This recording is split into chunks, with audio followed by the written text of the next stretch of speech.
जय श्री राम, जय हनुमान। पवन पुत्र हनुमान की जय। भक्तों के संकट हरने वाले महाबली हनुमान की जय। आज हम श्रद्धा और विश्वास के साथ श्री हनुमान जी के 12 नाम का पाठ करेंगे। इन पवित्र नामों का स्मरण करने से सभी दुख, संकट, भय, कर्ज और बाधाएं दूर होती हैं। आइए श्रद्धा भाव से हनुमान जी का स्मरण करें। हनुमान अंजनी सुनुर्वायुपुत्रो महाबलः रामेष्टः फाल्गुनसखः पिङ्गाक्षोमितविक्रमः उदधिक्रमणशुचैव सीताशोकविनाशनः लक्ष्मण प्राणदाता च दशग्रीवस्य दर्पः हनुमान अंजनी सुनुर्वायुपुत्रो महाबलः रामेष्टः फाल्गुनसखः पिङ्गाक्षोमितविक्रमः उदधिक्रमणश्चैव सीताशोकविनाशनः लक्ष्मण प्राणदाता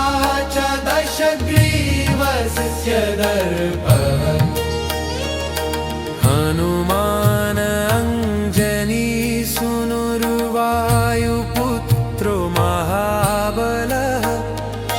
रामेष्टः फाल्गुनसखः पिङ्गाक्षोमितविक्रमः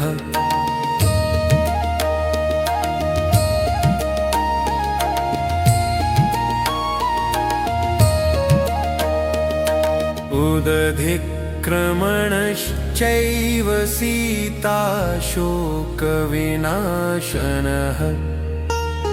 लक्ष्मण प्राणदाता च दशग्रीवस्य दर्पः हनुमान अंजनी सुनुर्वायुपुत्रो महाबलः रामेष्टः फाल्गुनसखः पिङ्गाक्षोमितविक्रमः उदधिक्रमणश्चैव सीताशोकविनाशनः लक्ष्मण प्राणदाता च दशग्रीवस्य दर्पः हनुमान अंजनी सुनुर्वायुपुत्रो महाबलः रामेष्टः फाल्गुनसखः पिङ्गाक्षोमितविक्रमः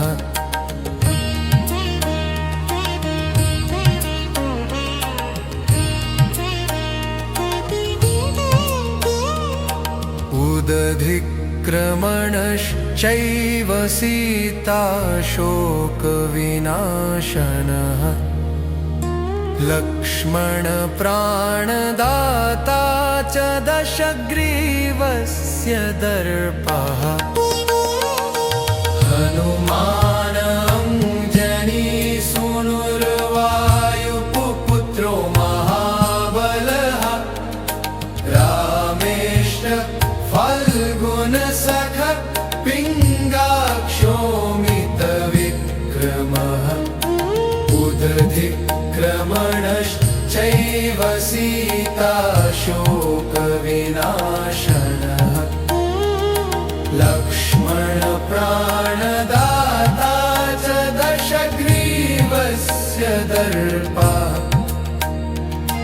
हनुमान अंजनी सुनुर्वायुपुत्रो महाबलः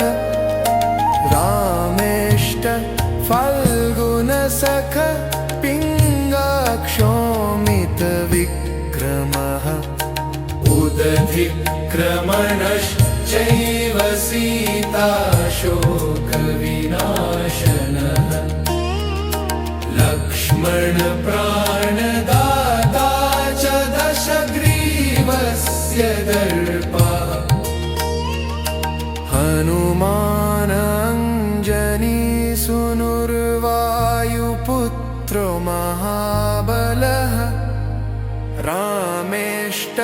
फाल्गुनसख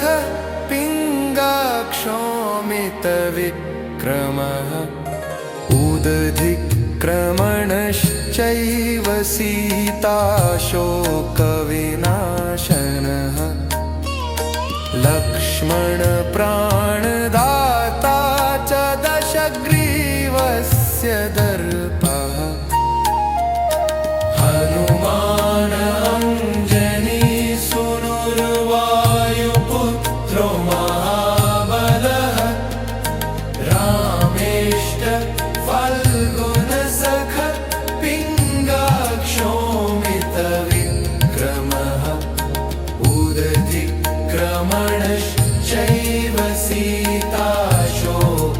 सीताशोकविनाशनः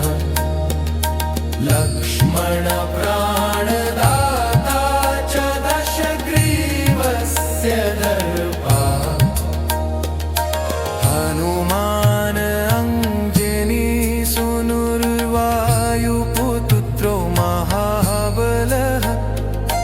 रामेष्ट फाल्गुनसख पिङ्गाक्षौमितविक्रमः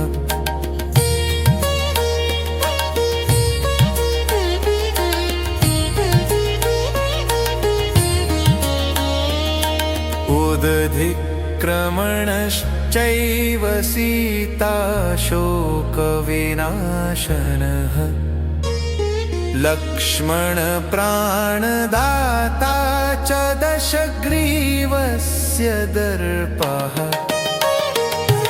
हनुमान् अंजनीसुनुर्वायुपुत्रो महाबलः रामेष्ट फाल्गुनसख पिङ्गाक्षौमितविक्रमः उदधिक्रमणश्चैव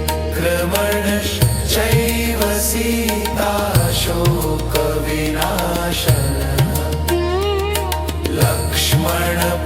लक्ष्मणप्राणदाता च दशग्रीवस्य दर्पः हनुमान् अंजनीसुनुर्वायुपुत्रो महाबलः रामेष्ट फाल्गुनसख पिङ्गाक्षौमितविक्रमः उदधिक्रमणश्चैव